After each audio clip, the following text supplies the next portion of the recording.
All rise, we will obey.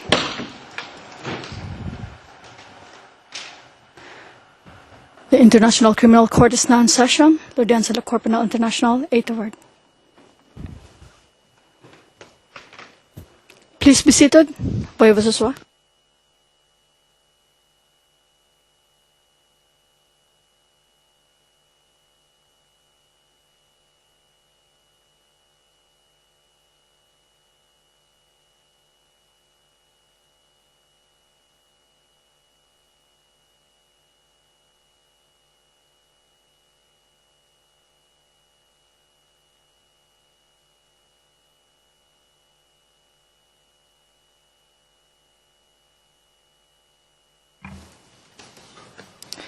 Good afternoon, and welcome to this status conference. First of all, can Council please introduce themselves for the record, starting with prosecution? Certainly, Madam President. My name is Ben Gumpert.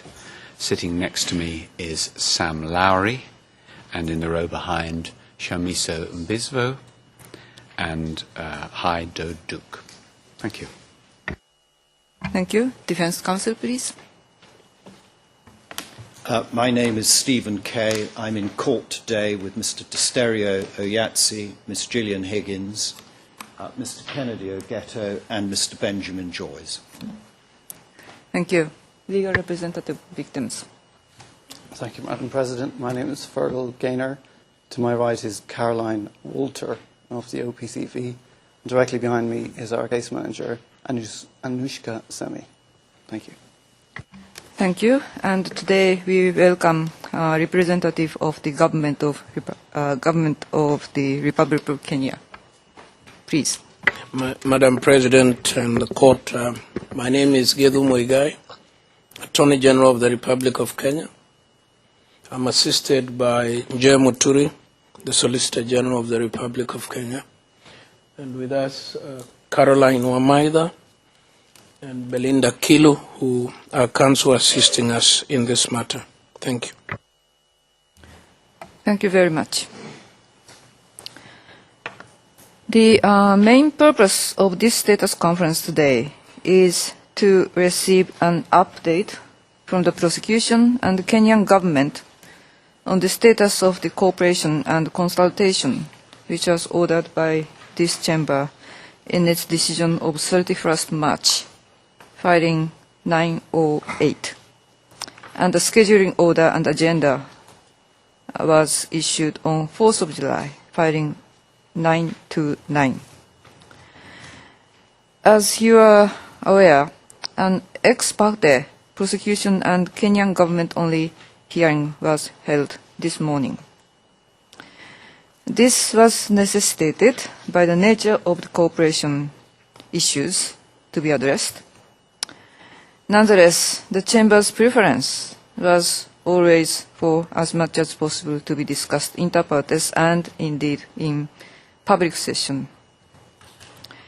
And the prosecution and Kenyan government were therefore requested to consult in advance and identify any issues which might be addressed with everyone present. As you will have seen, they filed a joint submission, filing 930 yesterday evening, complying with that request and proposing some modalities, including regarding appropriate levels of confidentiality of each item to be discussed.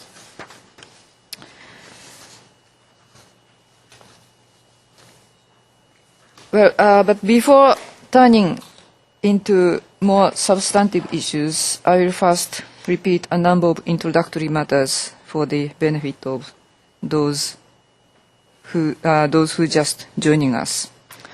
First of all, as usual, in order to assist translation and transcription, I remind everyone to please speak slowly and to pause for several seconds between speakers. Secondly, the parties, legal representative and Kenyan government had also been requested to notify the Chamber by 7th July of any additional matters they wish to raise under Agenda Item C. No such matters were raised, and therefore we are focusing solely on Agenda Items A and B. By way of background, as directed in the Chamber's decision of 31st March, the prosecution and the Kenyan government have already each provided the Chamber with 2 written reports on the progress of the cooperation. These reports were received on 23rd May, filings 922 and 925, and on 30th June, filings 927 and 928. Public or public redacted versions of 3 of those reports have already been issued, and this morning the Kenyan government were requested to provide a proposed public redacted version of its filing 928. As noted in those public filings, the prosecution and Kenyan government met in May to discuss matters relating to the prosecution's revised cooperation request. At that meeting, agreement was reached on certain categories of information to be provided, and a number of points of outstanding contention were identified. It was decided that following provision of the materials for which agreement had been reached, the prosecution and Kenyan government would consider further the outstanding request. Certain materials were provided to the prosecution in June and have since been reviewed by them. As I mentioned, the prosecution and Kenyan government filed a further update yesterday evening in the form of their joint submission, filing 930. This is a public filing which notes agreement on a number of further points, including the establishment of certain new timelines. It also identifies a couple of areas on which it was indicated that guidance from the Chamber might be sought. These areas of difference were discussed further in the ex parte session this morning. It has been agreed that in this session, in this afternoon session, we will go one by one through the current status of each of the 8 categories of materials requested by the prosecution in their revised cooperation request dated 8th April. We are aware that the defense and legal representative were not party to that cooperation request, or save to the extent that counsel to the provision of certain items may have been requested from the accused, to any of the discussions that have subsequently taken place in relation to it. Nonetheless, both the defense and legal representative will have the opportunity to respond this afternoon on the basis of the submissions which the prosecution and Kenyan government will make, as well as on the basis of the public filings. My intention is that we move directly to considering the categories of requested materials. Bearing in mind that we only have 2 hours, more accurately 1 hour and 45 minutes, I would ask each counsel to please be as concise as possible in your submissions. In the interest of efficiency, it may be preferable for the defense and legal representatives to reserve their submissions until after you have heard the status of each of the 8 categories of materials, and then address them all together. However, of course, if you do have comments on any specific issues as we proceed, you may still make them.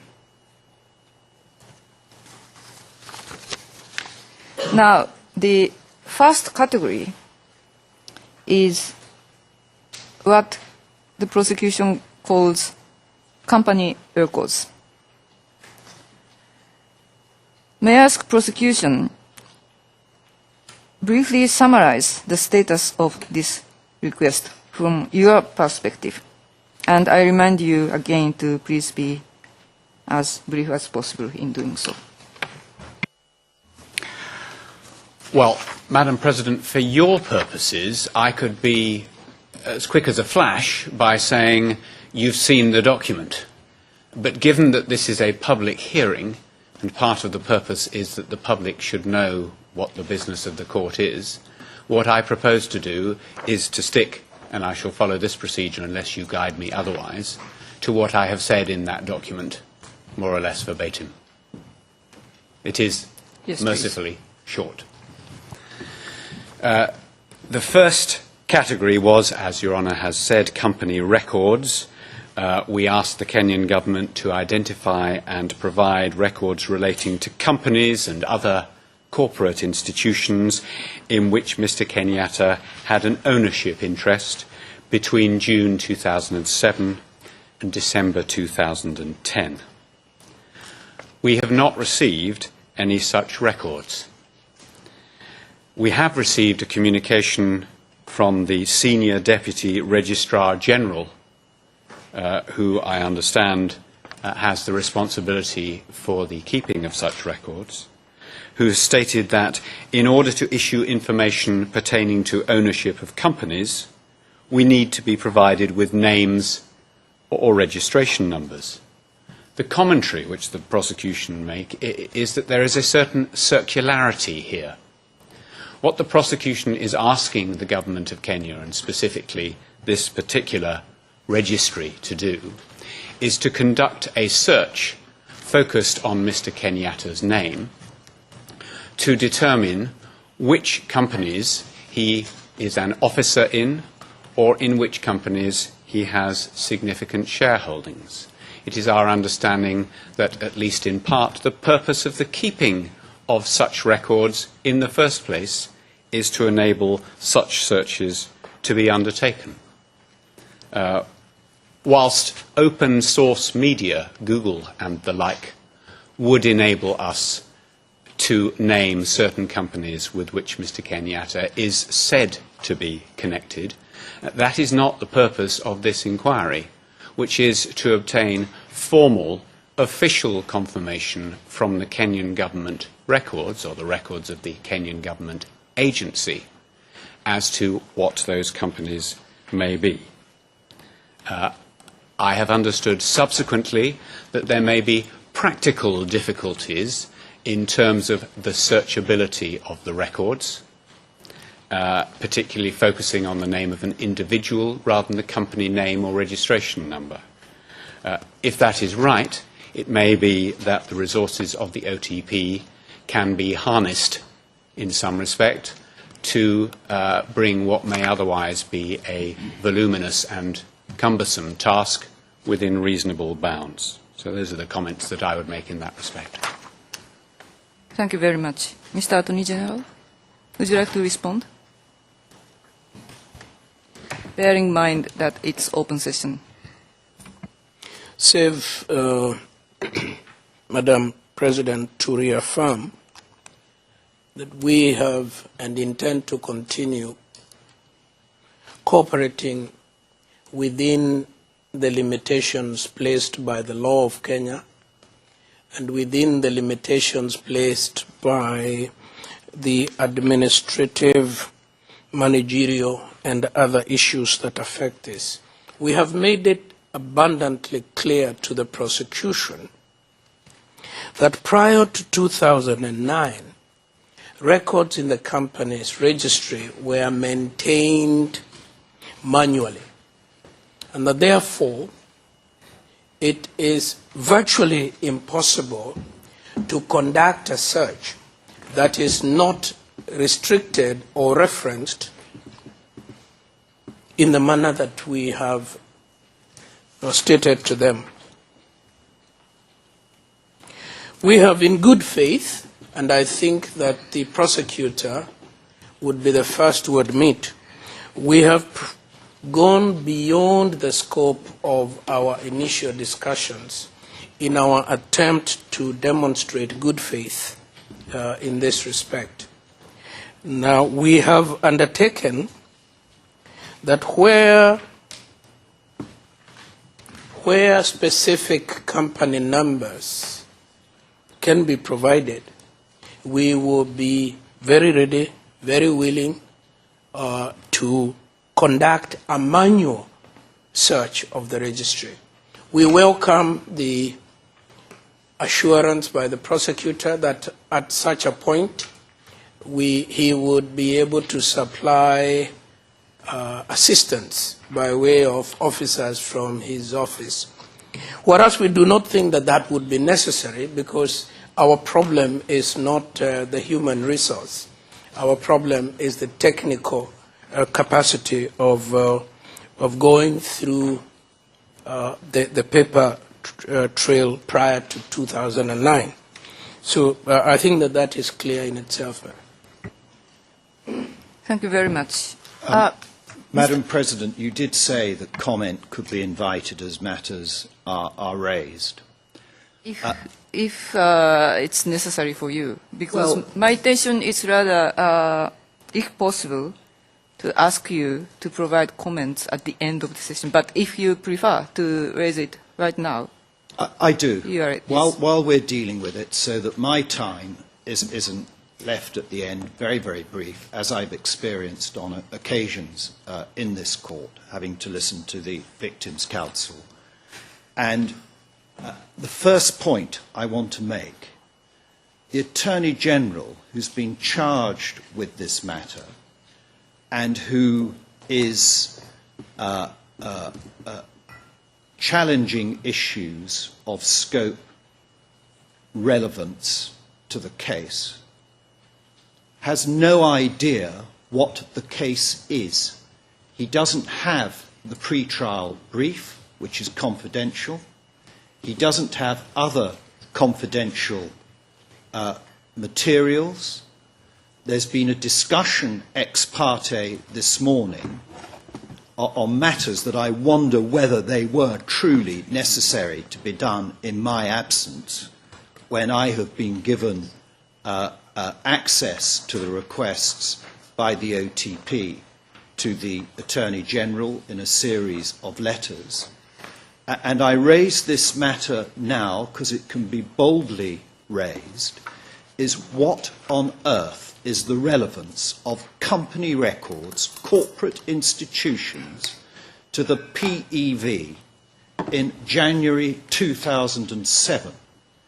If that is what we are looking at, it doesn't feature in the pre-trial brief anywhere, or the DCC, and it does beg the question as to why the case is in the mess it is in and has never had evidence to support the charges as admitted by the prosecutor.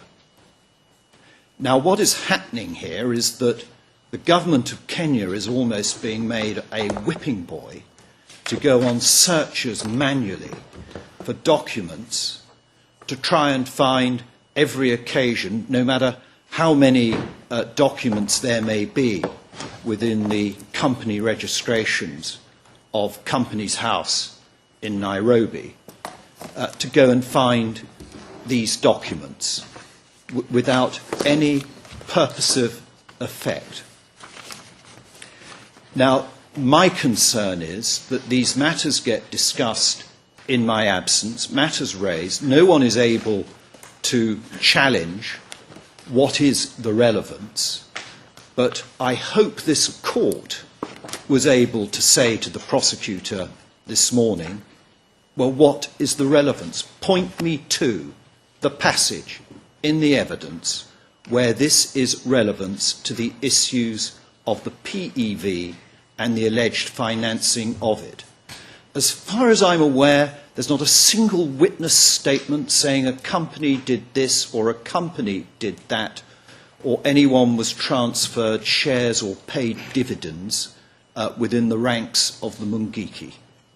And I put it in that sarcastic way because, Madam President, our patience is really at an end on this matter, whereby there's been an admission of no evidence, and we have had to wait and wait whilst requests like this are made, and a whole battle of letters, applications, ex partes between this man and the OTP on what is a completely fruitless exercise, and someone needs to get a grip of the prosecutor in this case, and this case pointed to the exit where it deserves to go. And hearing that that was the first matter, I apologise for my intemperate language, but it really is something, with a case knowledge here of the people I work with in relation to these proceedings. Not a single one of us can track the relevance of this matter nor deal with it. Thank you. Madam President, if I can just say one thing. Mr. Gaynor. Yes, Mr. Gaynor. Just very briefly, in fairness to Mr. Kay and others, I do have about 20 minutes of submissions in terms of timing. In respect of the cooperation between the Government of Kenya and the prosecution, I believe, having listened to just the responses to the first issue, they already confirm my suspicions that we are seeing the continuation of an ongoing practice of providing nominal cooperation while obstructing access to relevant documents and relevant witnesses. But I won't, I can assure you, I very much doubt that my oral submissions on the 8 categories will be very long. I will be addressing cooperation and a very short piece on current security concerns of the victims under the government of Mr. Kenyatta. Thank you. Thank you very much. As for the issues raised by Mr. Kay, this morning during expert session, we had some discussions about the issues related to your submissions right now, and the Chamber decided, that it was agreed that the Chamber would receive written submissions on certain identified points of disagreement relating to the specificity, relevance, and relevance of certain of the requests. Having said this, may I now turn to the second category, which is the land registry records. Prosecution, please. Madam President, yes. There's an enormous temptation to reply to a number of the statements which Mr. Kay has made, almost all of which I would characterise as unhelpful. I shall try to resist it, but I'm not going to resist this. The reason why the pre-trial brief is confidential is because the defence asked that it should be so. We'd be perfectly happy for it to be a public document tomorrow. Now, I turn to the land registry records, which are the second category. The request was for the identification of land which was transferred from Mr. Kenyatta or third parties identified under the first category to any other person between June of 2007 and December of 2010. In response, we have received nothing. We have received this explanation, that the Ministry of Land, Housing and Urban Development is in the middle of a comprehensive reorganisation. Over 1.3 million files apparently have been either misfiled, misplaced or lost.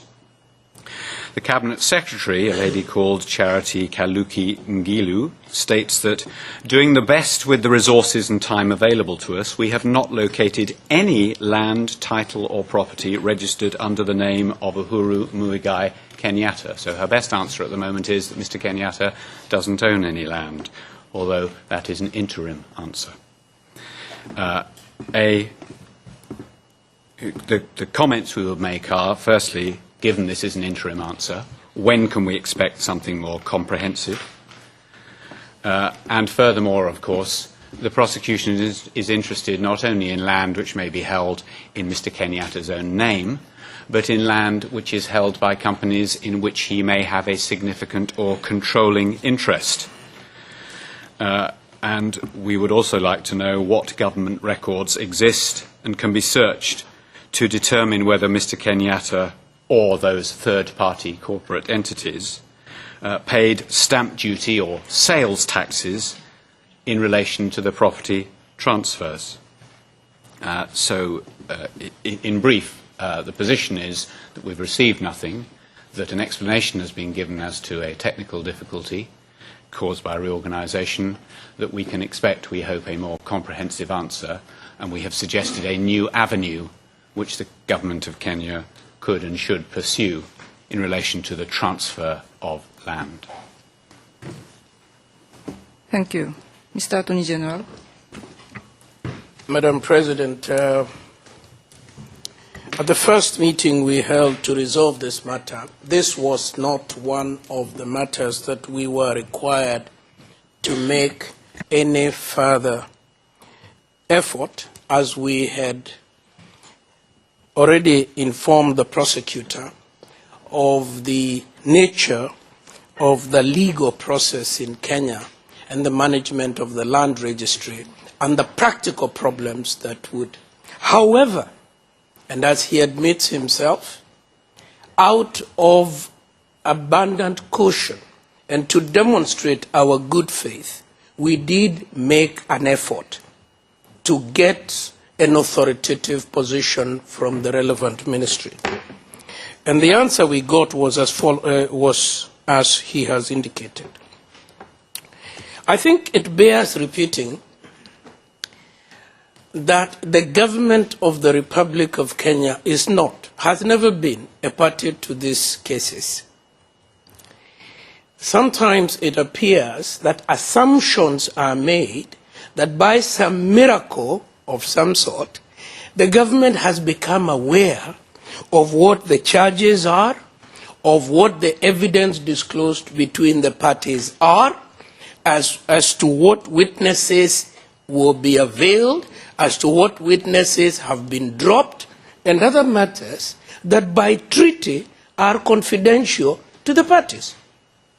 And some of this very unfortunate language that is used, sometimes perhaps to achieve a collateral purpose, about the government being obstructionist, about the government not cooperating, is unfortunate because this record speaks for itself.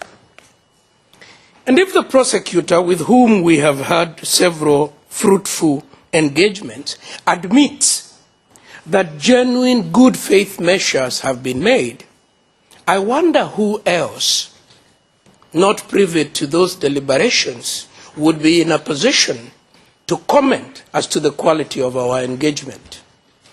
I say no more for fear that I may be provoked to address the gentleman in the tone and the manner that he appears to have chosen.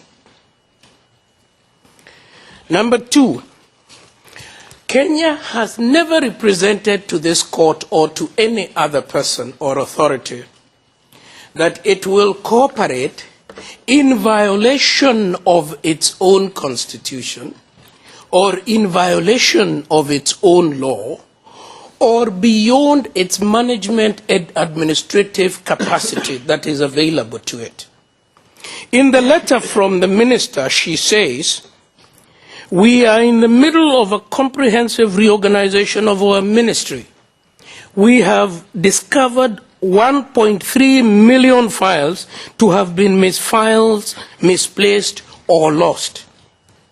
However, from the resources available, the name given to us, which is the specific name of an individual citizen, we have no record at the moment indicating that that person owns any land. I leave it to Mr. K to deal with the question of how that ties up to the evidence, because we are strangers to the evidence. We don't know what the prosecution wants to prove or how they want to prove it or how land becomes part of their case. But we are saying this. In the registries that are controlled by the Kenya government, the position is as explained to the prosecutor. We have, however, said we will, subject to a question we discussed in the morning. Your order was clear. It should be specific. It should be material. We are in this embarrassed situation where we have the book thrown at us.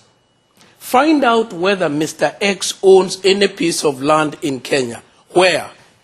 In Nairobi, in Mombasa, in Nakuru, the prosecutor does not know. He has been investigating the case for 5 years. He doesn't know. I repeat now what I said earlier. If the prosecutor says, confirm to me that land reference number Nairobi Nakuru 10, give me its file and show me the transactions on that file between this date and this date. It shall be done. But the prosecutor cannot outsource to us the work of investigators. We have sufficient difficulties of our own. That's why the minister is saying, I am trying to find 1.3 files which are lost, which are misplaced. That is our position. But if we receive more specific, more pertinent, more focused, we will be of assistance. But the way it is right now, we regret that our position is this offense, the rule of relevance and specificity, and we are not able to be of assistance. And I think I should say no more, lest I be tempted to answer. Thank you very much, Mr. Attorney General. And I would like to take this opportunity to remind parties and participants to strictly adhere to the agenda. We have very concrete agenda items, very technical one in a sense, although it is very important. This status conference is not the place where parties and participants will discuss about the sufficiency or lack of evidence of the case against Mr. Kenyatta, or to what extent Kenyan government is privy to other evidence or some certain level of confidentiality of some document, or general security situation in Kenya.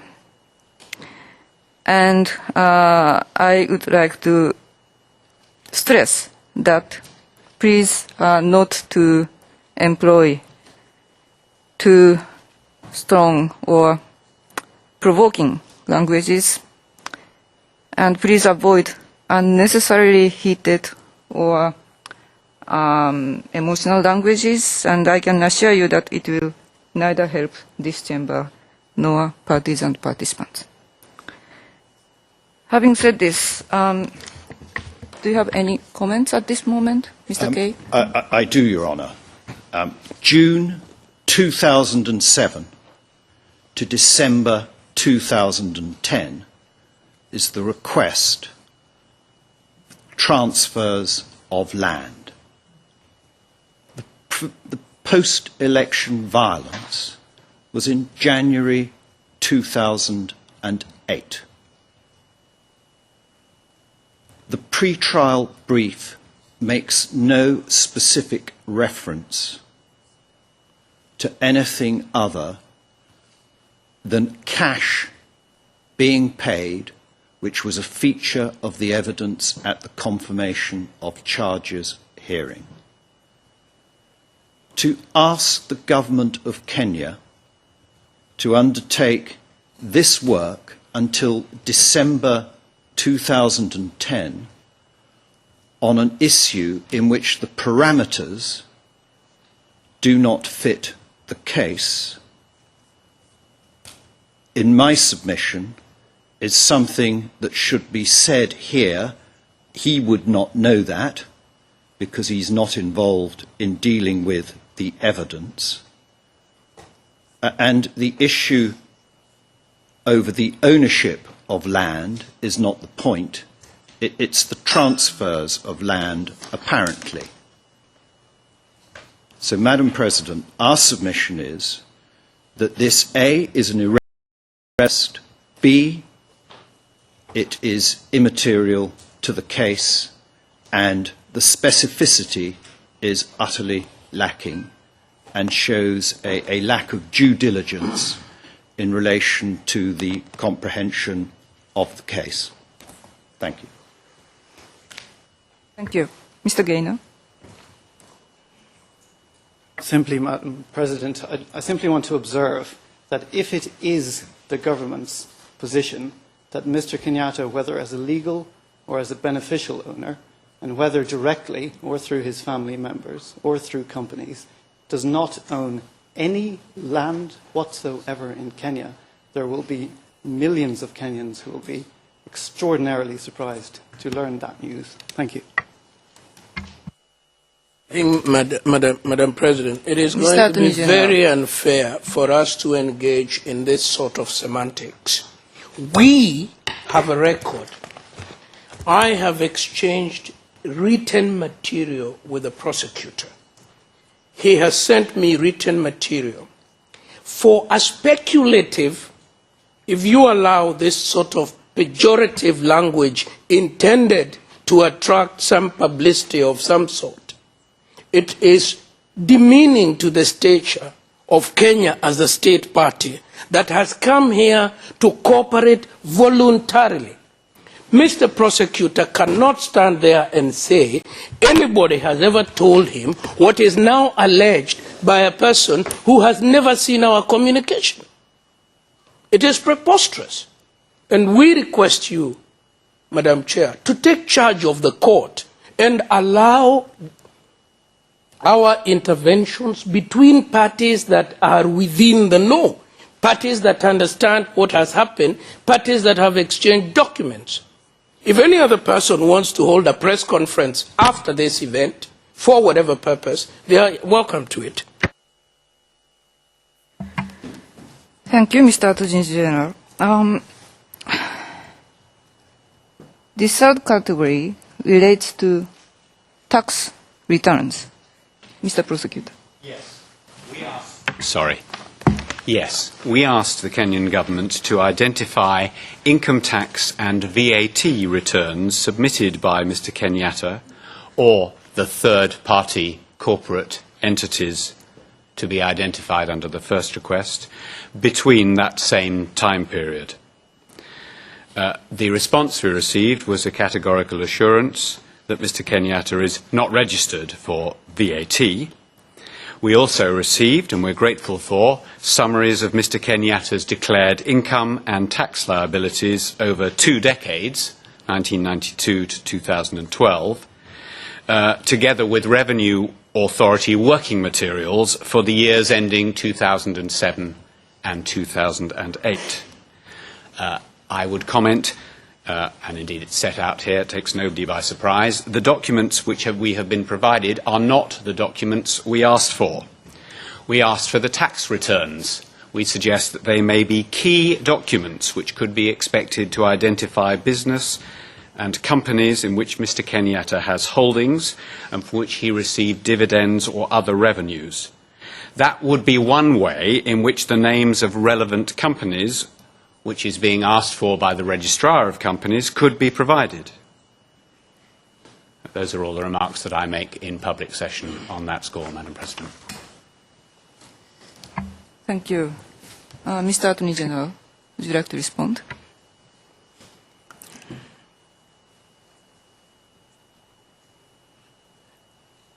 Tax information relating to the citizen were provided in good faith from the Kenya Revenue Authority. We have explained to the prosecutor, and at some point we thought that we had concurrence on this matter,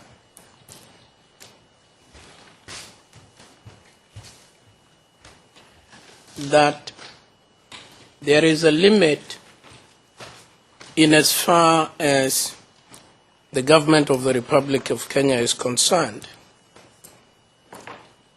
in the disclosure of private tax and other legally protected information, and that we must work with the consent and approval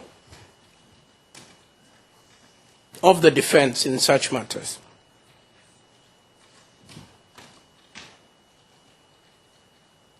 I leave it to Mr. K to comment about the relevance of tax returns to the case that is before the court, because we don't know the case. I must suffice it to say this because I think it bears repeating.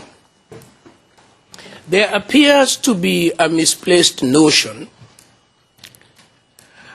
that all that is required of the government of Kenya is to be confronted by a document bearing the logo and the letterhead of the ICC, and by hook or crook, there will be a delivery of whatever is demanded. Let me repeat, at the risk of clogging the record with things we've already said before. Kenya has a comprehensive legal system. It may come as a surprise, but it is indeed the case. And under that legal system, we, even as government, are required to comply with the law. We are not able... Mr. Attorney General, I'm Yes. sorry to intervene, but I think you are repeating yourself. And considering the time constraint we have, please strictly adhere to... I will just wrap up by saying the request by the prosecutor that over and above the documents voluntarily disclosed, he would like to receive other tax documents of any other corporate entities offends the principle of relevance and specificity. And here we must say the tail is beginning to wag the dog. We don't have the companies because we can't search them because he doesn't know them, but yet we have failed to give records of the companies that he doesn't know, which we don't have. So simple as that. It is an absurd situation. Thank you. Thank you. Mr. Kay. Madam President, as we go further and further into this exercise, it becomes more and more ludicrous, because the allegation in this case was that cash was paid to finance the PEV during January 2007. The numerous references in the transcripts and documents will bear that out. There has never been a suggestion that that finance, that cash, was made tax deductible by the accused and subject to his tax returns. We are now embarking upon what is a fishing expedition, or something that is akin to setting up the government of Kenya so that it fails and carries the can. The period of June 2007 to December 2010 says it all in relation to this matter. And in my submission, this court should remember why it adjourned this case, on what grounds it adjourned this case, and the reasons stated by the prosecutor to get his adjournment from the trial date in February of this year. And now a whole multitude of unrelated matters are poured into the offices of the Attorney General to set him up to fail. And in my submission, this is not something that the court should permit, along with the two previous matters we've had already, as it fails the test for this case. Thank you. Thank you. Mr. Gaynor. Thank you, Madam President. I observe that the government has returned to its earlier argument that incriminatory evidence relating to a suspect can only be disclosed to the office of the prosecutor with the consent of the suspect. Now, not only does that not reflect the position in Kenyan domestic law. It does not reflect the position, in fact, in any jurisdiction that I'm aware of. It's a wholly absurd position and would cripple criminal justice systems across the world. And the fact that the Attorney General has returned to that is indicative that Mr. Kenyatta has got something to hide. He doesn't want certain material to be brought to Your Honour's attention. If he had nothing to hide, he would be happy for this to be provided confidentially to the Office of the Prosecutor and to Your Honours. Thank you. Thank you. The next category is vehicle registration records, prosecution.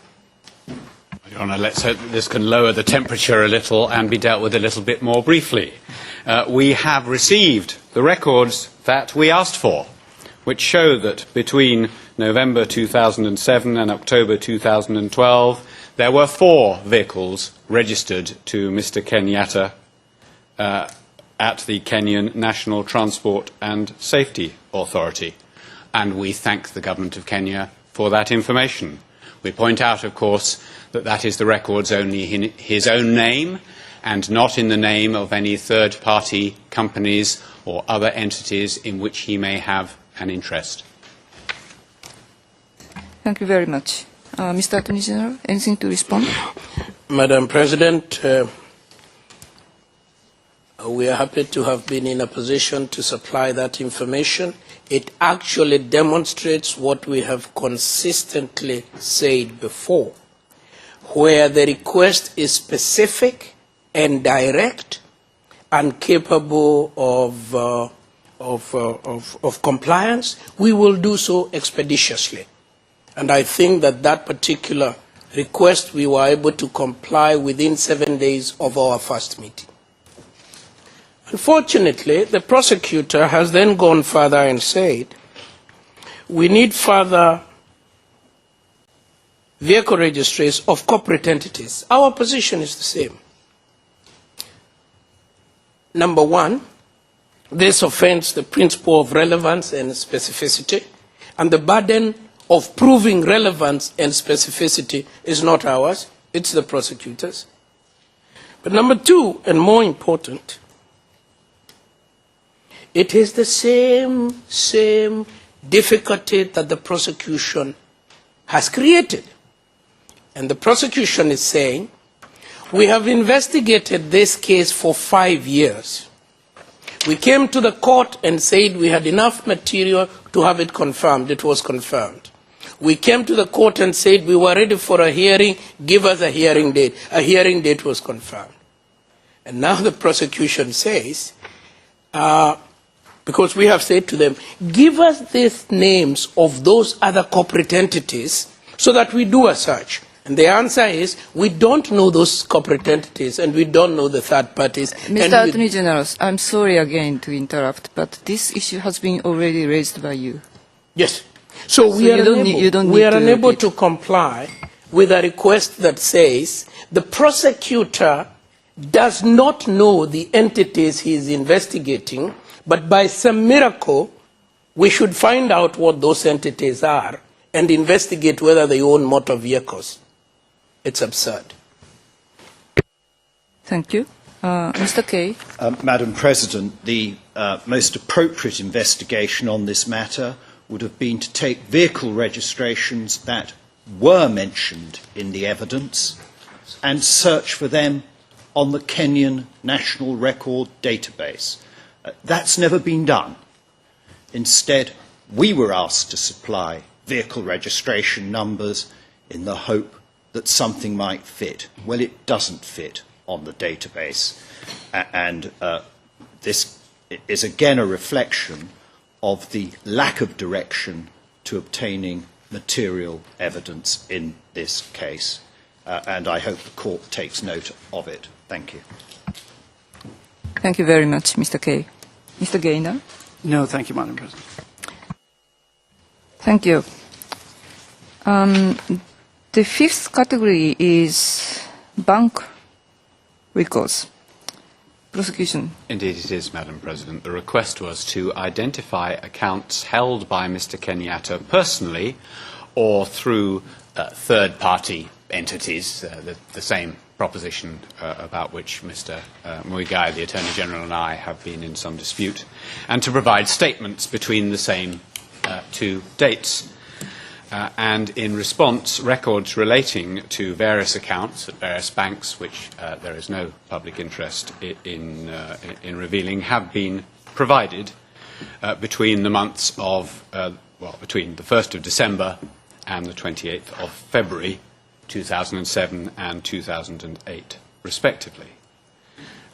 The remarks I would make are these. It has become plain that, as with a number of these requests, and we heard from Mr. Kay just a moment ago something I was unaware of, that it was the vehicles, the vehicle registration were provided as a result of a request made by the Kenyan government to the defence. But here, the records have been provided not as a result of any court order, but by Mr. Kenyatta's consent, and indeed the Kenyan government make no secret of that. What I have observed the government of Kenya is that the OTP needs formal assurance that the accounts revealed represent the totality of accounts held, and in particular that Mr. Kenyatta's consent has not been withheld in respect of any account. What's important, once again, is not for the prosecution to learn what Mr. Kenyatta says the position is, but to learn what the formal records held by the banks and the banking authorities say the position is. More technically, whilst we're very grateful for the accounts which we have received in his own name, there is a need to understand the underlying documentation which will enable us to determine where money was coming from and going to on that score. And we've asked for personal contact with bank officers to clarify bank procedures in that respect. And as Your Honours know, and indeed it's in the public filing, there's been an agreement in principle that that will take place and a timeline expressed. We remain of the position that bank records for a very much longer period are necessary to enable proper comparisons to be made. And let me expand on that in about 3 sentences. What's been provided are the accounts for the period when the post-election violence was taking place. Well and good. Those are obviously some of the most important records. But in order for the prosecution and the court eventually to determine whether there is any significance about payments made during that period, there needs to be a comparison made. The court will need to be able to see, is the activity at the time of the violence unusual activity? Let us compare it with January in the preceding year or January in the following year. That is, I would respectfully submit, plainly the way in which such investigations are properly done, because it enables the financial history to be put into its proper context and enables the court to see whether there is, in truth, any significance to payments made. Thank you. Thank you. Mr. Attorney General. Madam President, we have availed to the prosecution what was, in our judgment, possible in the circumstances. We, however, repeat what we've said before. We are unable to provide records of third parties who are unidentified or corporate entities that are unidentified. But allow me to say this in 1 second. This is the first time we have encountered a request for what amounts to mutual legal assistance, where the party seeking legal assistance is unable to identify the subject that he would or she would want assisted about. I have challenged the prosecutor to tell me who is this other corporate entity, and as soon as I have the name, I will look up their record. but we neither have the means, nor the resources, nor the technical ability, nor the legal framework to do on his behalf the fishing expedition that he desires. Thank you. Mr. Kay. Madam President, the submissions concern the relevant time, not comparisons. The accounts which were disclosed, I have here, took me half an hour to go through, identify how they worked, and to see that there was nothing exceptional that fitted with the prosecution case. On the 23rd of June, these accounts were disclosed to the prosecution. If they were so concerned about matters, they should have gone on that day to have an explanation made to them by various bank officials as to how the banks operated and how the payments in came in and the payments out went out. In fact, the prosecution case is not about payments in and monies received. As you will be well aware, it is about payments out.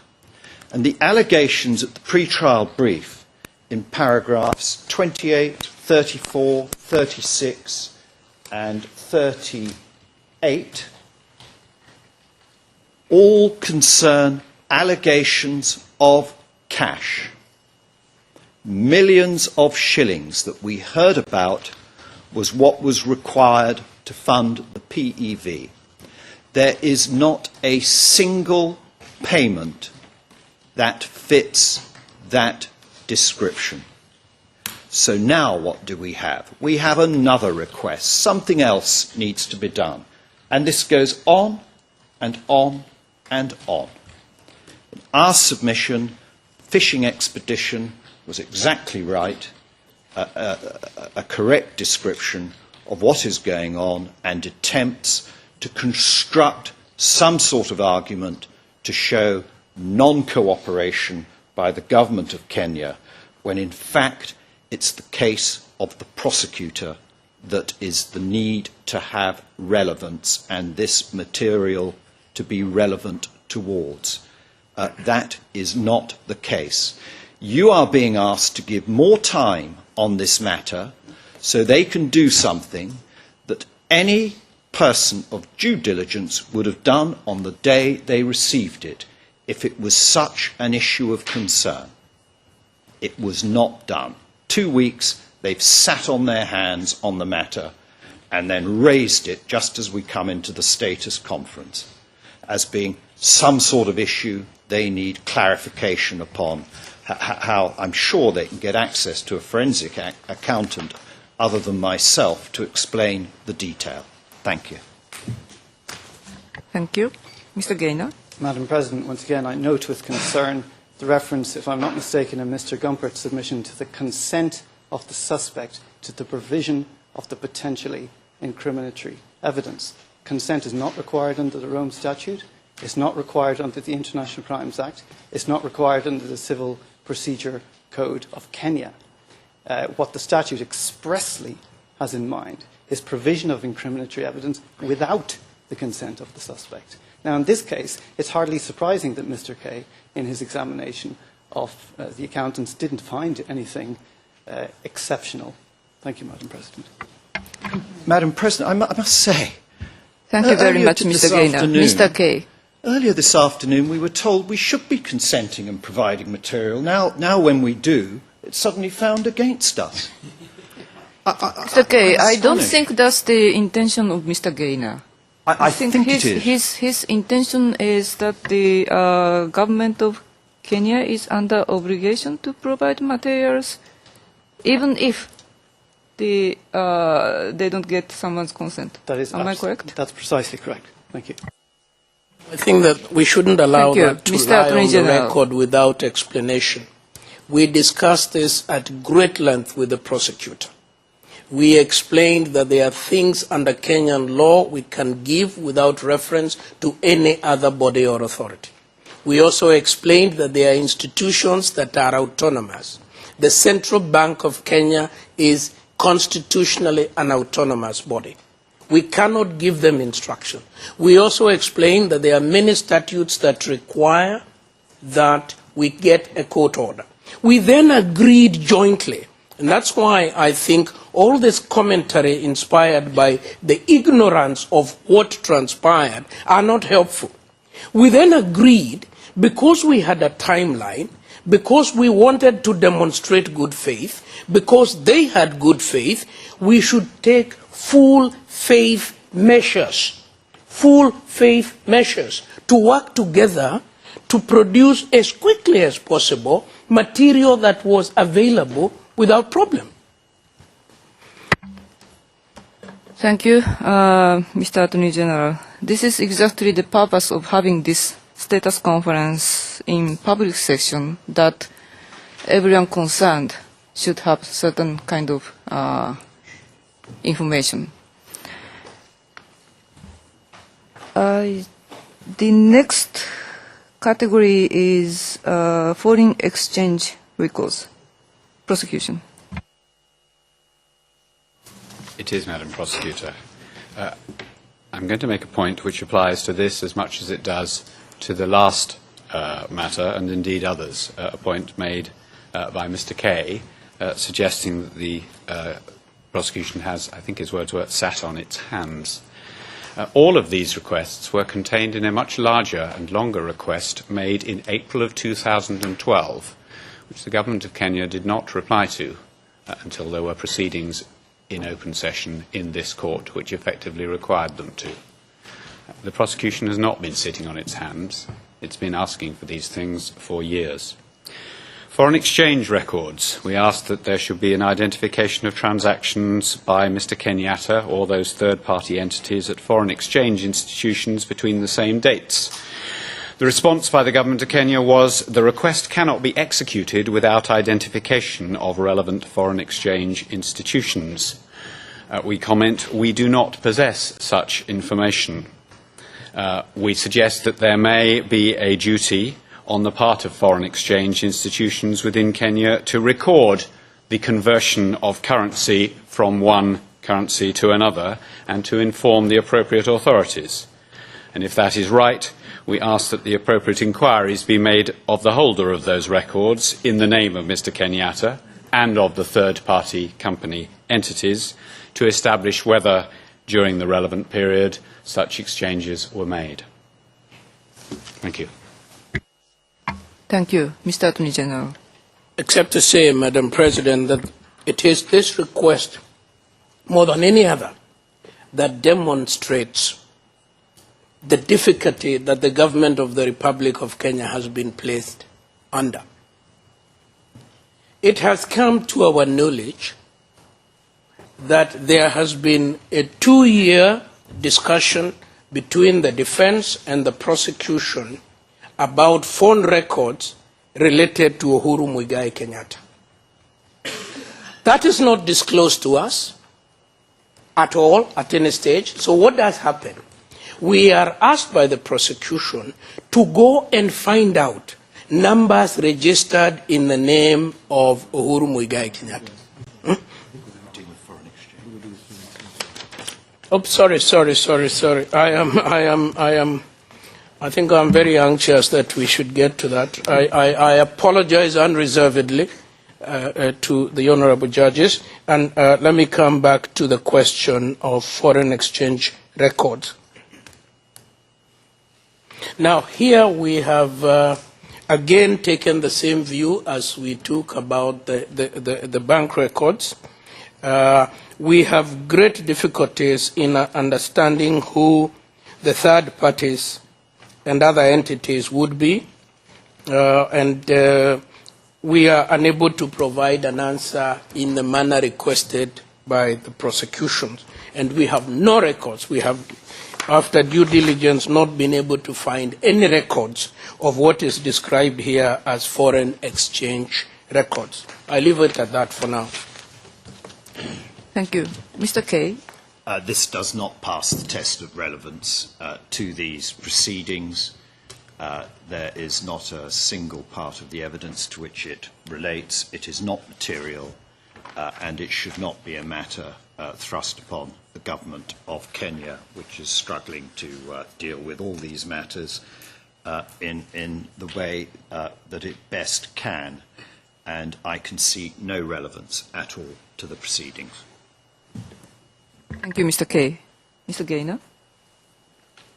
Simply to briefly observe that the question of relevance should strictly not be for the government. I know there's court jurisprudence to this effect, but certainly under the International Crimes Act, the Attorney General has absolutely no mandate to examine the relevance of material. As far as the victims are concerned, anything which the prosecution in good faith believes is relevant to the flows of funds potentially from a suspect which are in any way reasonably related to the commission of a crime, that is material which should be handed over by every state party. Thank you. President, allow me to answer that in one sentence. I have consistently deferred to Mr. Kay to provide an explanation on relevance on all these questions. I didn't say anything regarding foreign exchange records that goes to relevance. What I said is that to the extent that we were required to make an inquiry, we did and found nothing. My next point was we don't understand what the other corporate entities are. Maybe it would be useful for court officials to supply the documents to counsel for the victims so that we avoid a further wastage of time. Thank you. I think we can safely go to the next category, which is telephone records, prosecution. Yes, Madam President. We requested the government of Kenya to identify numbers ascribed to, used by, or associated with Mr. Kenyatta, and to provide call data records between those same two dates. In response, we have not yet been provided with any data. We're informed, and indeed we've kindly been shown a letter written by an official from the Communications Commission of Kenya, as I understand it, the government agency which regulates the telecommunications industry in Kenya. And that letter states, information in respect of the numbers that were in use at that time, it asks for information in respect of the numbers that were in use at that time, he means by Mr. Kenyatta, taking into account that Kenya did not have a comprehensive regime for registering subscribers at the time. So as I understand it, what is being said is that not all phones, there was no comprehensive requirement when you bought a telephone or when you set up a connection with a mobile telephone company for you to give them their name and for them to register it. The comment we would make is this. There must be records which would enable contract as opposed to pay-as-you-go subscribers, in other words, people who pay their bills after they've had the usage, to be billed by those telephone companies. It would be, obviously, a physical necessity that one has a name and an address in order to get the person associated with the number to pay the bill. We observe that there's been, to our knowledge, no court order in Kenya or any other compulsion aimed at obtaining these telephone records. The CCK, the regulatory body, has expressed hope that the data can be obtained on a consensual basis. That is to say, that we can have the data if Mr. Kenyatta consents to our having it. We emphasize that it is in order to obtain a full list of relevant numbers as held by the telephone companies under the authority of the CCK that we're making this request in the first place. There is once again an element of circularity here. We say there must be records which show the numbers associated with Mr. Kenyatta. They say, tell us the numbers. We're asking the government to make formal inquiries to obtain and provide comprehensive materials using legal powers of compulsion, if necessary, irrespective of Mr. Kenyatta's consent. Furthermore, we would respectfully suggest that there must be formal and informal lists and records of telephone numbers on which cabinet ministers and members of parliament and their staff could be reached in 2007 and 2008. Mr. Kenyatta was one such person, and we would respectfully submit that there must be material within the possession of the government of Kenya which contains numbers which were associated with him. We'd like that material. Thank you very much, prosecution. The court officer just informed me that the English real-time transcript has stopped working. And IT is now investigating the issue. But I hope we can continue. And unless we have some problem unless we may have some problem in case of reductions, but if we are all be very careful, I don't think we need reductions. And of course, the edited transcript will reflect the whole proceedings, so it should be okay. With this, I would like to invite Mr. Attorney General to respond now on telephone records. Thank you, Madam President. I want to repeat myself by saying it is this request for phone records that best demonstrates the difficulty that the government of Kenya has been placed under. The prosecutor has requested that we search for any numbers that were in use by Mr. Uhuru Kenyatta. The regulator has written back and said, at the time that you have identified, Kenya did not have a comprehensive regime of mobile subscribers. If I am not mistaken, that comprehensive regime is being implemented now. What would a diligent prosecutor intending a logical, lawful outcome have done? He would have said, having heard that, these are the 5 or 10 numbers that from the evidence we have, and he doesn't need to tell us who the witnesses are. We don't want to know. He will say to us, 000 number that, and that, and that, and that are numbers of interest to us, which is exactly what CCK is saying. Disclose numbers so we can search numbers. What does the prosecutor say?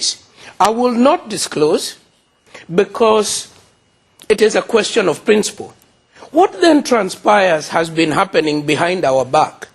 The prosecutor and the defense have been already discussing and gone to the High Court of Kenya, and jointly we are doing an investigation about phone records. In our view, therefore, this is not a request made in good faith, because if it were made in good faith, that collaboration already taking place would have been disclosed to us. It wasn't. We are therefore unable to assist for the very good, valid legal reasons that have been given there. Thank you. Mr. Kay. Madam President, since July 2013, the prosecution and defence instructed a joint expert to obtain phone records, cell site data, and we had to go to the High Court of Kenya for an order to get the delivery up of the evidence to the parties. The prosecution have had in their possession the phone data and ability to acquire phone evidence data for as long as they've been investigating the case. They've been able to get data concerning particular numbers since July 2013. We attended together, through my lead investigator, Mr. Summers, and a team from the prosecutors with the joint investigator to the phone companies in Kenya, and they were told that they could not identify names and give names for the provision of numbers, but they could provide records of any numbers that were supplied according to the limitations of the data housing systems that they employ. I received an inquiry yesterday, and it was quite clear the prosecutor had not been informed by his team of the nature of the meeting that had taken place in July 2013, where they were in possession of information concerning the use of the databases of the phone companies in Kenya. They have had every opportunity themselves to acquire this evidence. They don't need the government of Kenya. I proved it could be done. They didn't want to be joined as a party to the proceedings. They thought it was better if I did it in my own name. So it was taken in my own name by counsel in Kenya.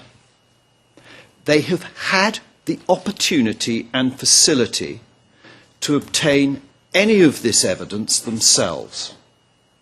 They're quite capable of doing it, and they've been involved in consenting to that procedure within Kenya since July 2013. The evidence has produced nothing for them, absolutely nothing.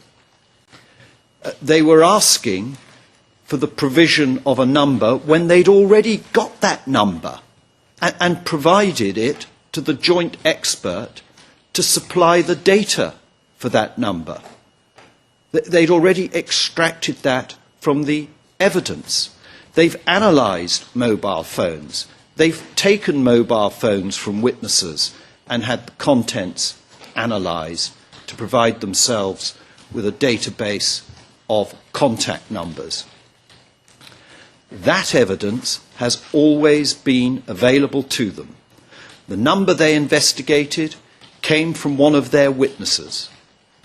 They've investigated this. Setting this up now as a further issue causes me to repeat in summary what I've said before, that obstacles are being placed in the way of this case and made the fault of the government of Kenya utterly unreasonably and wrongfully. And I hope this bench took the prosecutor to task this morning over what he was asking for and what its relevance was, because for us, we can see what relevance there has been and what the evidence was able to defeat when it was produced. Those are my submissions. Thank you. Thank you, Mr. Kay.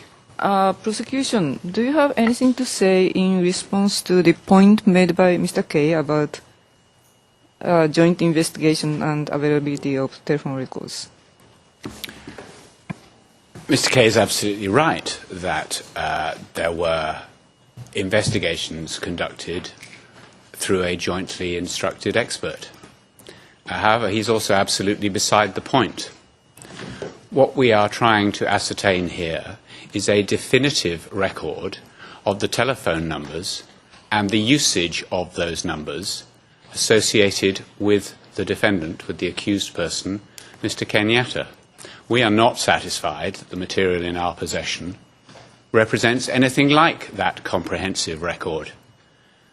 We suspect that those records are available in the companies who provide telephone services in Kenya, and that's what we're asking for the help of the Kenyan government on. Thank you. Mr. Gaynor. Thank you, Madam President.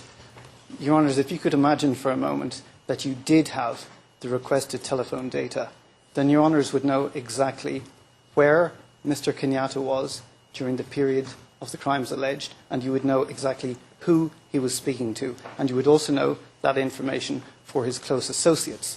In other words, Your Honours would have a very clear picture as to what exactly he was up to. The fact that that information is being withheld from Your Honours is a matter of extremely great concern. The suggestion that the telephone numbers have either been erased or no longer exist or have been forgotten, if that suggestion has been made, is thoroughly unpersuasive.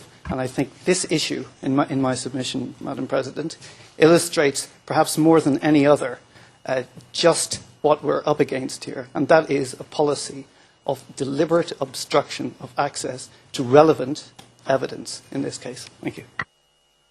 Madam President, Mr. Attorney let me General. ask, because you are a court of record. Things are being said on the record. We have explained that at the material time in Kenya, there wasn't a comprehensive phone registration system. Mr. Gaynor seems to know more about Kenya than Kenya knows about itself. And we would want him to provide us with these numbers, same challenge we have put to the prosecution. Those numbers that are disclosed by the evidence, give them to us, we will do a search on the numbers. But you cannot tell us to find documents that the regulator says have never existed in Kenya. And that is not obstructionist, that is common sense. Thank you. I suggest that we do not repeat our discussion about obstruction and so on. The final category is intelligence records, prosecution. Yes, Madam President. The request was for the identification of any information held by the security and intelligence services of Kenya concerning the activities of Mr. Kenyatta and any corporate identities identified under paragraph 1, the same thorny problem we have been wrestling with throughout.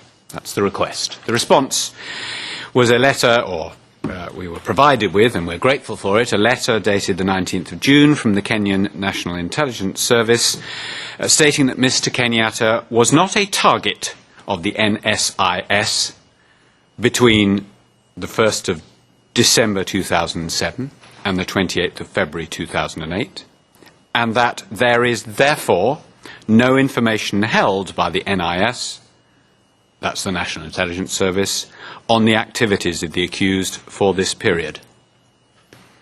The only comment I make is that we continue to request records in the name of third parties or companies which may be identified as entities in which Mr. Kenyatta has a significant interest, and when that material is provided, we ask that the intelligence records be combed again for reference to those entities. It's a point Your Honours will have well in mind by now. Thank you. Mr. Attorney General. In our view, the certificate by the National Intelligence Service is conclusive of the matter. We would be willing to respond to a claim that a report other than what has been given is available somewhere else, which we should investigate. Secondly, the request by OTP that NSIS should be requested to give another report on third parties, other corporate entities. Not only is this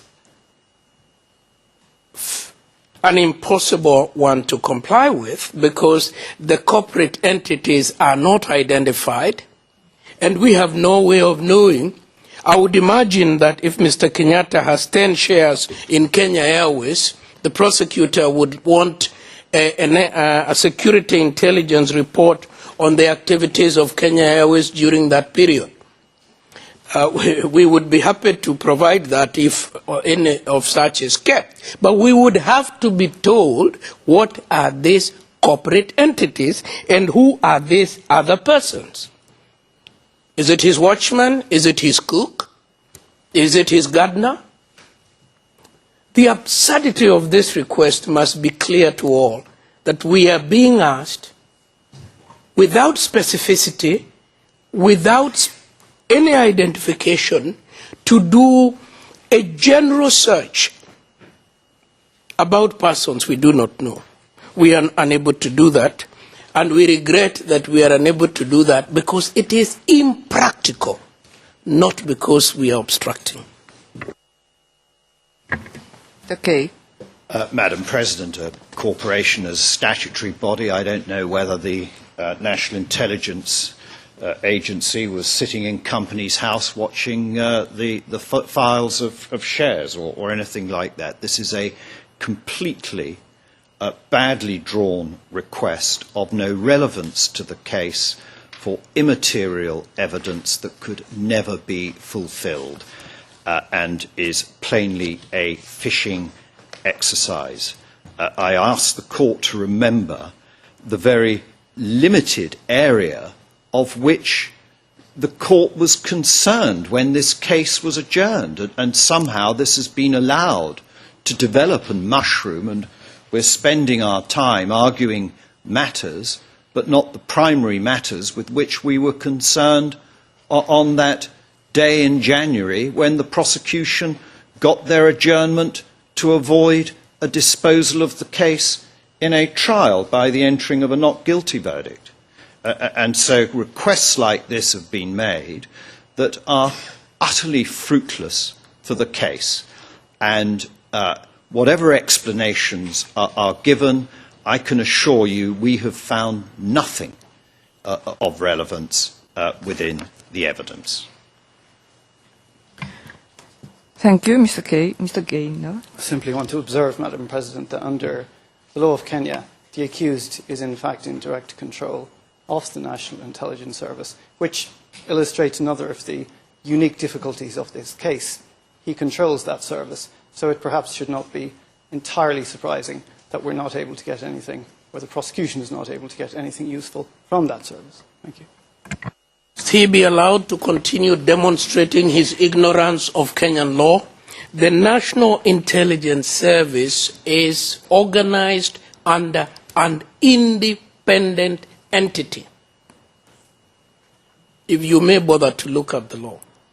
Mr. Attorney General, please be reminded that if you want to speak in this courtroom, please wait for me to call you. Thank you. I appreciate that. Thank you, Mr. Attorney General.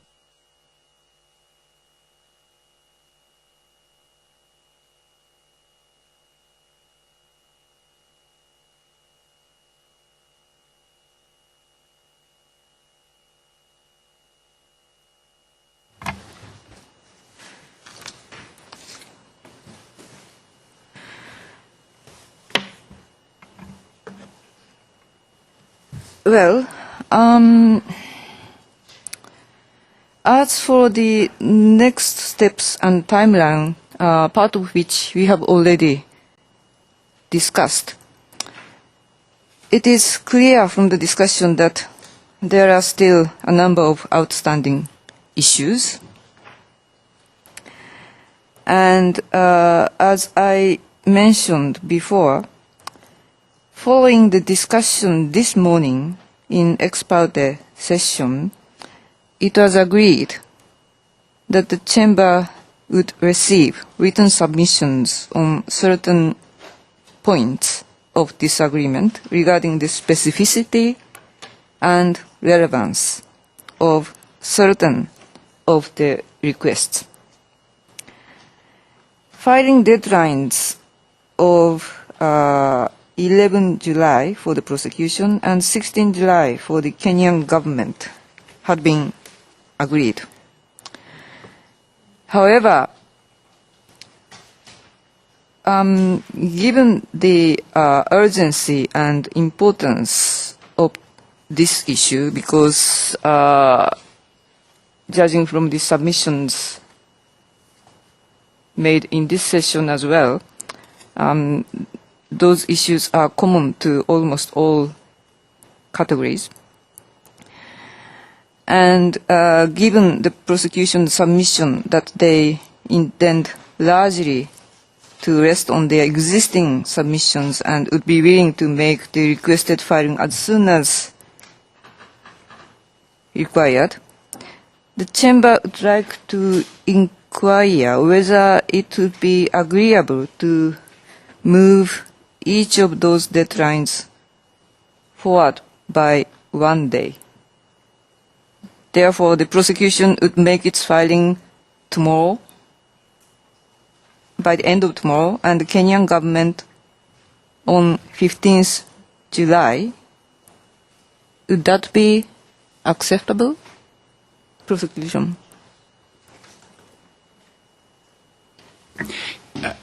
Your Honour, there is no doubt that if I were the sole producer of such a document, I could do it by 4 o'clock tomorrow evening, which is what you're asking for. Yeah. Regrettably, there are a number of procedures which require those above me, trying not to sound too bureaucratic here, to ensure that I haven't gone off my head and made submissions which are not to the point or in some way wholly inappropriate. Realistically, having spoken to my colleague Mr. Lowry, who has a longer experience than I think there would be a risk that we wouldn't be able to comply with something which would require us to produce a fully checked and authorised document in 24 hours and 20 minutes. So although I have urged that we move as quickly as we can, and I remain of that view, and indeed remain of the view that written submissions in truth could be dispensed with, if they are required, and if they're required to be of the appropriate standard and to have gone through the appropriate hoops, the original time period of 48 hours is one which I must ask for.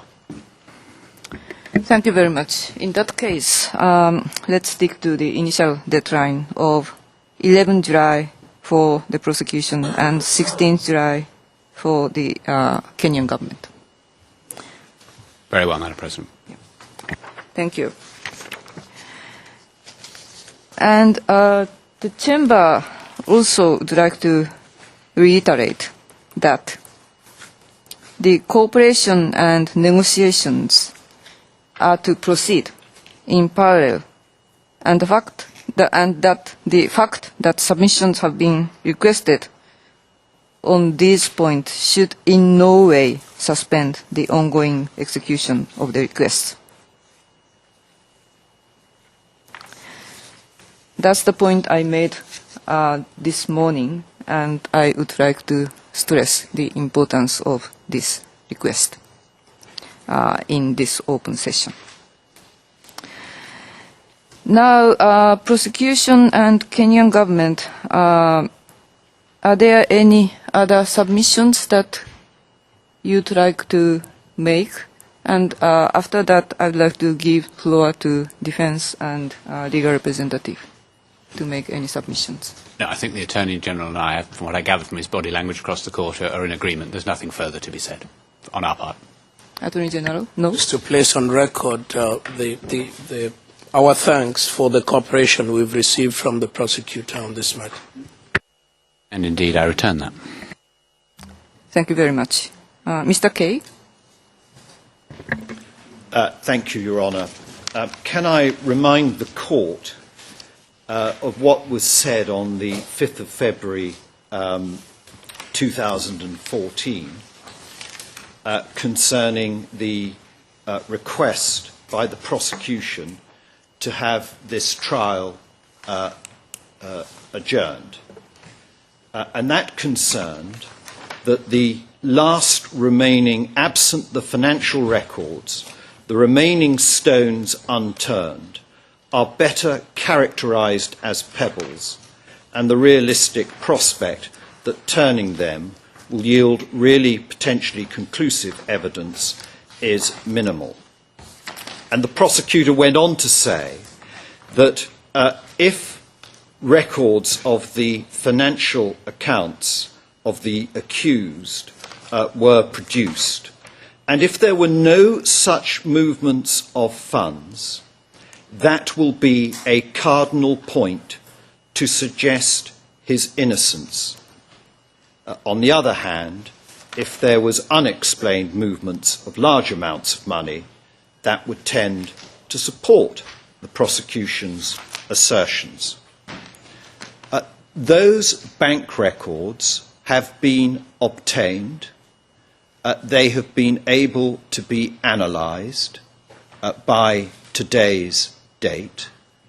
The court knows exactly the allegations that have been made in this case and the amounts of money that were being posited as being payments for the post-election violence.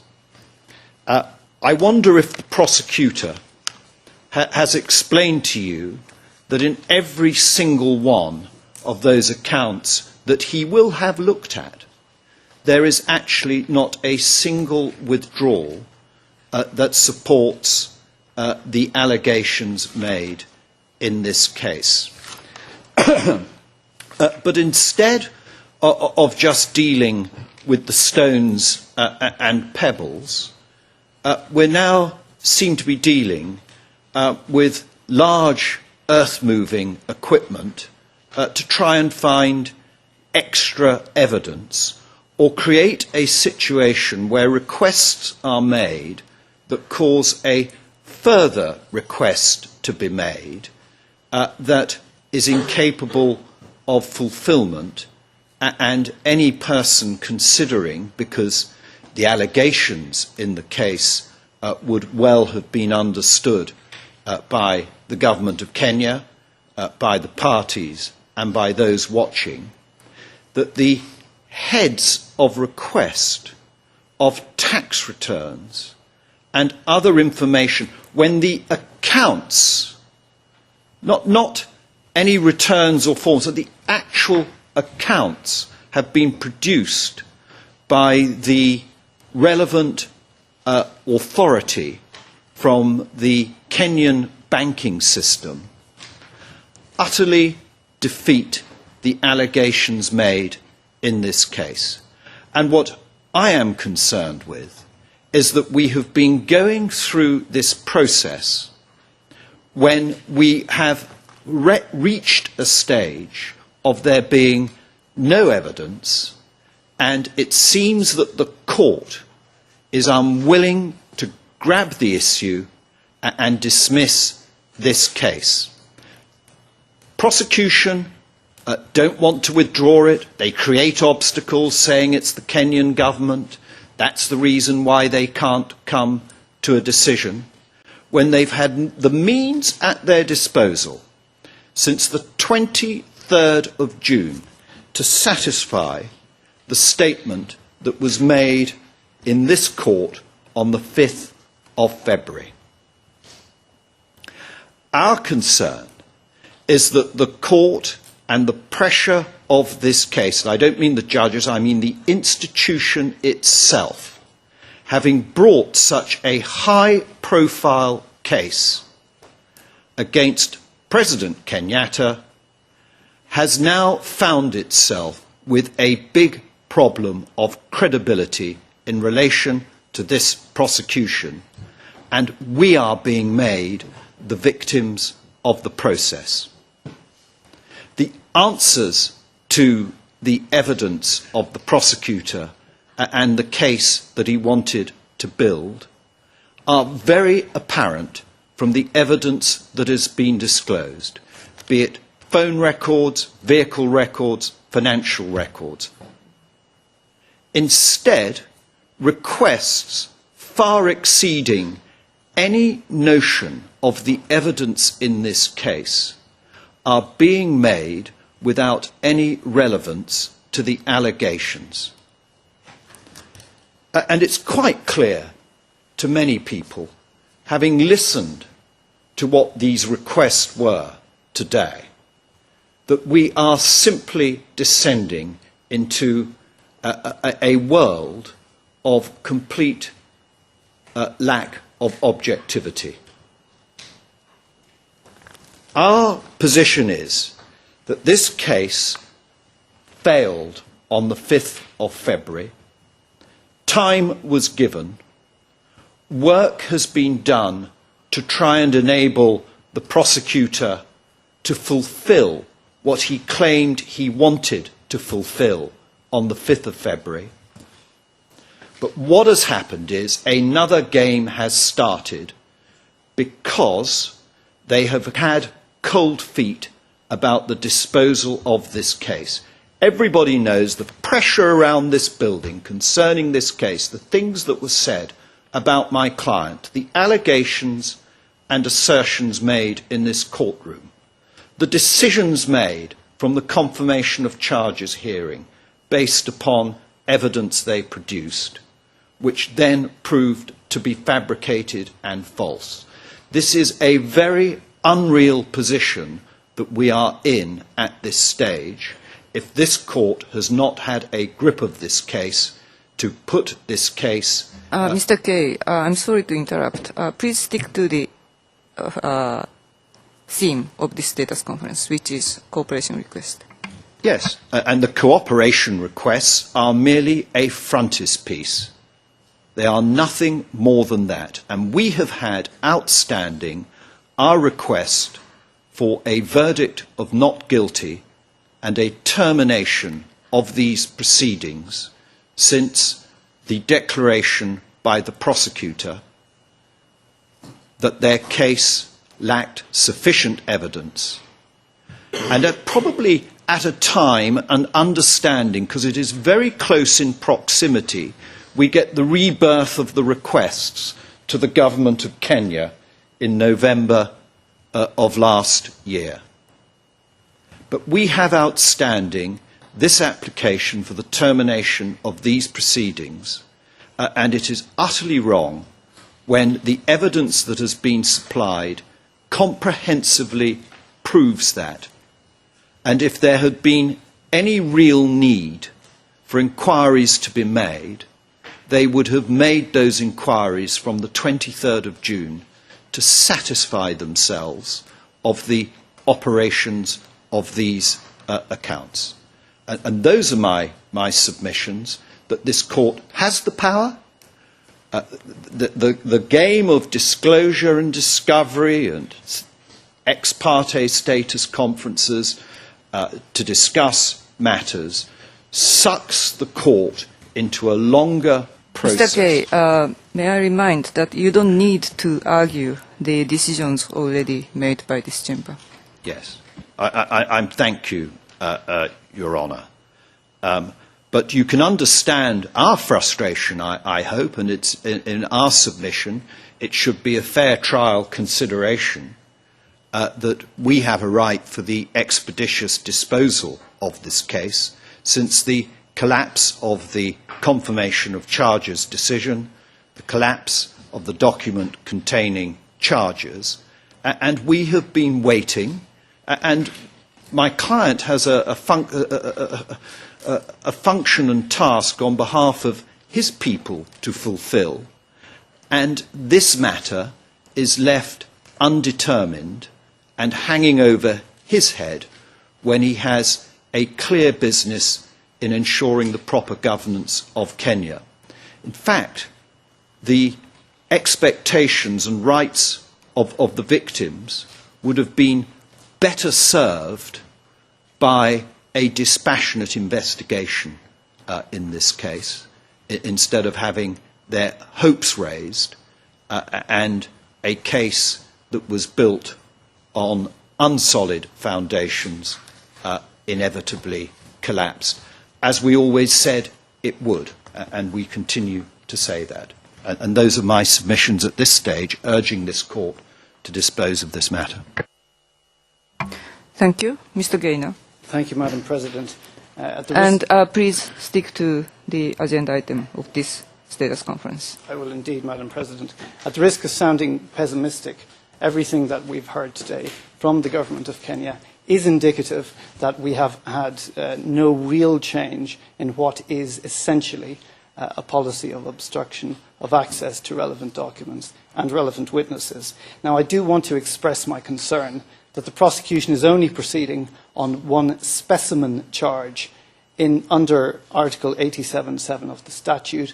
I've communicated with the prosecution that we believe it's imperative that they should file as many 87(7) requests to your honours as are necessary to reflect the totality of obstruction by the government in this case. In my submission, the prosecution has been very lax with the government of Kenya. Its first 87-7 request came in December 2013.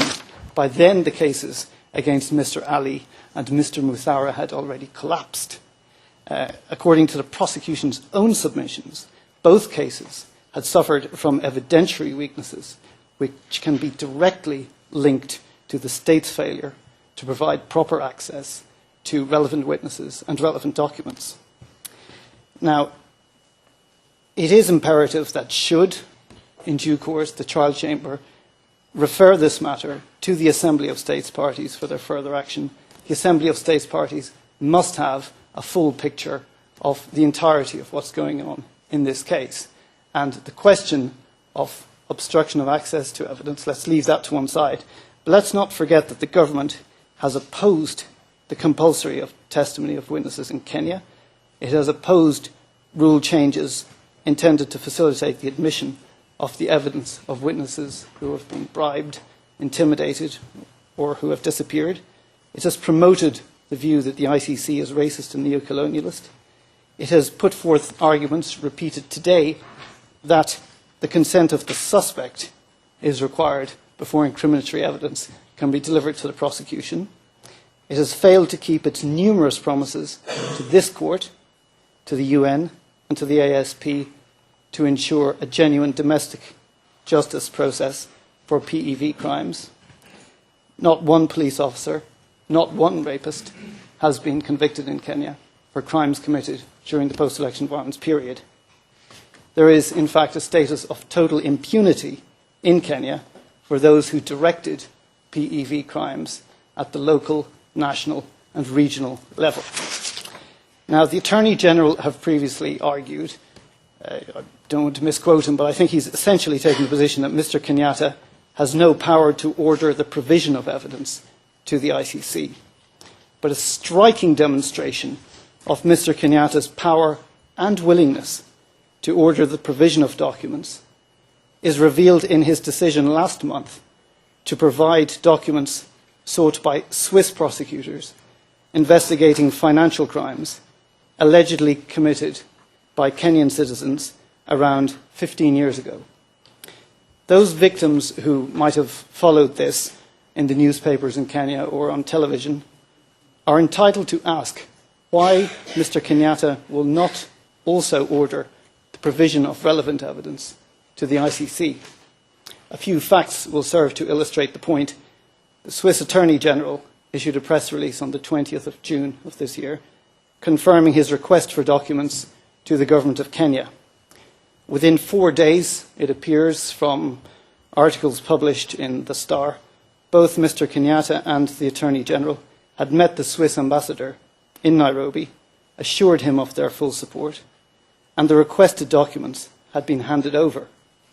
An editorial in The Star, for what it's worth, suggests that Mr. Kenyatta gave his civil servants 24 hours to hand over the documents sought by the Swiss prosecutors. Now, we have links to these articles, which I'll circulate to your honours and to the parties after this.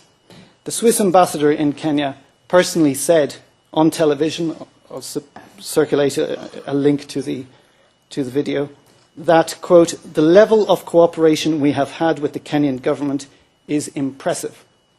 He went on to say, "You can feel that there is political will to solve this, and we feel that the President is really serious about finally giving this kind of justice, so it's very good news."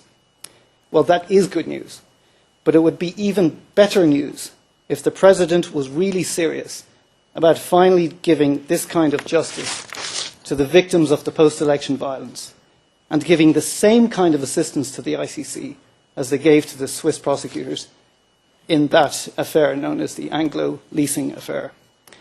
Now, assistance provided by Kenya to other states is governed by the Mutual Legal Assistance Act of 2011.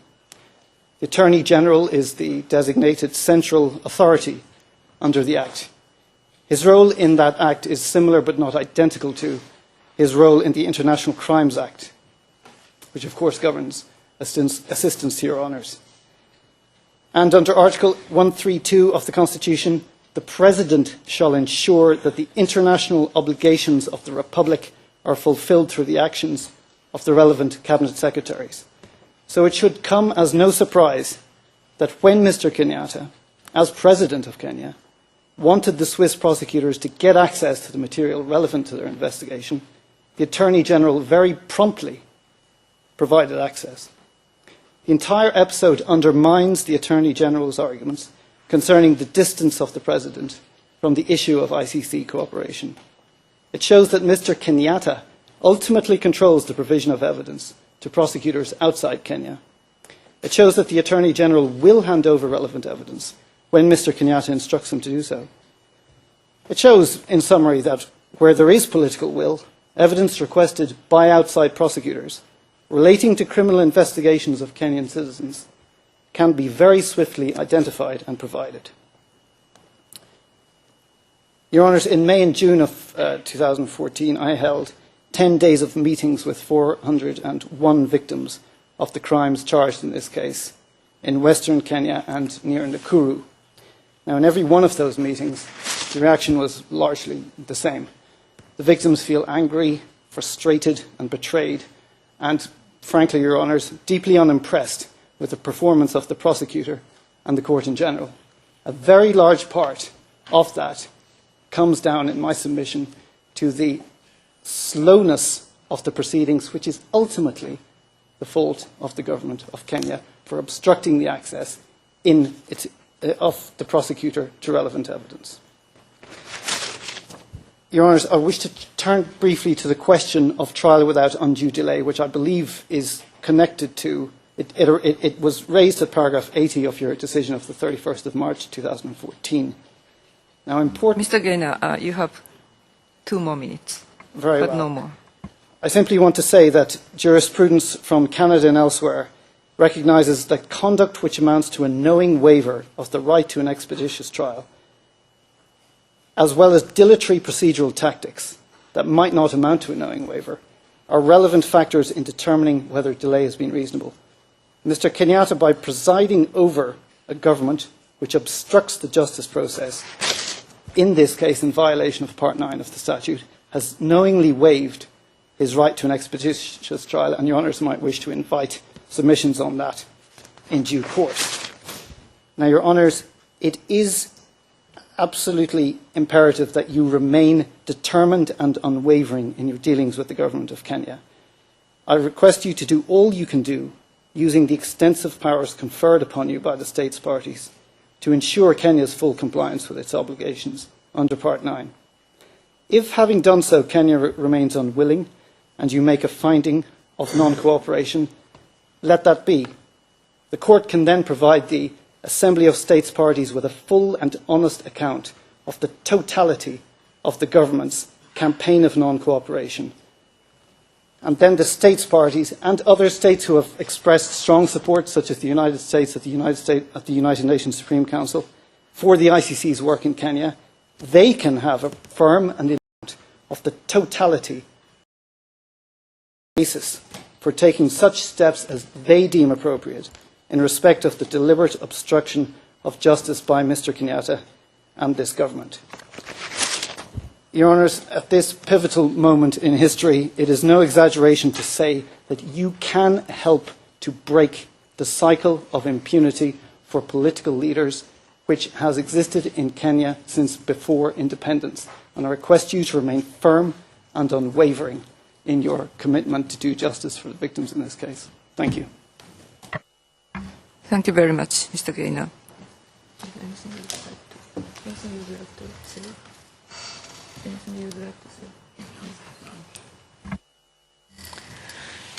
Thank you very much. I apologise, Madam President. There's one matter. It's over the filings.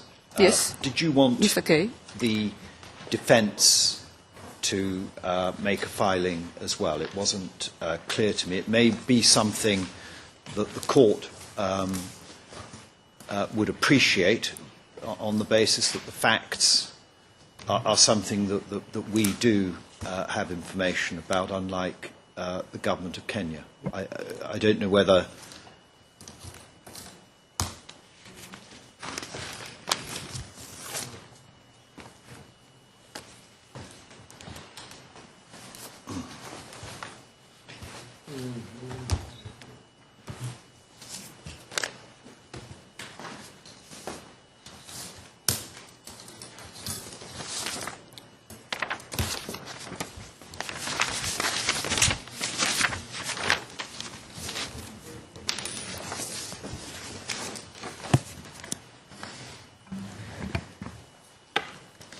Mr. Kay, due to the nature of the contest and due to the nature of cooperation, I don't think the chamber needs the submissions from defense or legal representative. Very well, Your Honour. Thank you. Sorry Thank you. for raising it. No.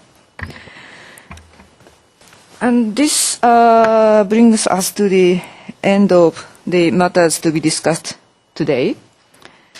The chamber has well noted the submissions made by not only prosecution and government of Kenya, but also defense and legal representative. We thank very much the parties and participants, and of course the Mr. Attorney General for your contribution. And as usual, I would also thank the court officers, interpreters, court reporters, and all other courtroom staff for their assistance. This status conference is now closed and the court will rise. Thank you. All rise. We will be